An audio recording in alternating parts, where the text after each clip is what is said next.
Tonight, we're learning more about a deadly fire in Salt Lake City. While the cause is still under investigation, firefighters say the conditions inside that home made it extremely challenging. ABC4's Courtney Johns lights live outside of a Salt Lake City Fire Department tonight to explain. Courtney. Yeah, Glenn, well, the medical examiner's office hasn't released the official cause of death.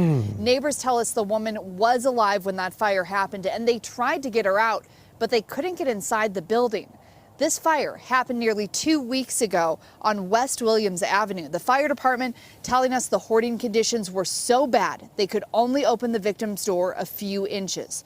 Salt Lake City Fire Department Captain Sean Mumbody says they come across hoarding cases like this once or twice a week. He says on top of basic access to the home, these homes also have a higher likelihood of catching fire because flammable materials are often pressed up against things like a stove or an overused extension cord.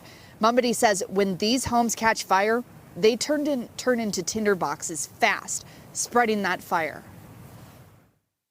It does reach a certain point that can become extremely frustrating because you can't just walk into anyone's life and just strip them of their born rights to be able to live how they want to live.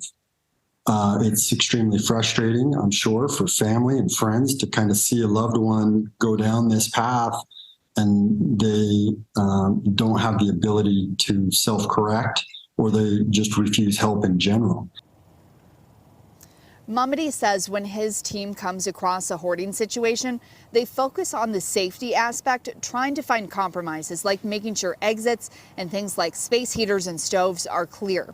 He says they also have a community health access team, also known as CHAT, that can help address any underlying issues. And if you have a loved one or maybe a neighbor who you think could be hoarding, Mumbody says it's important to come from a place of love and concern, not judgment. And he says if you're worried that you may not feel comfortable speaking to them, you can report your concerns anonymously to the local county health department, and they can do a welfare check and provide mental health services if needed.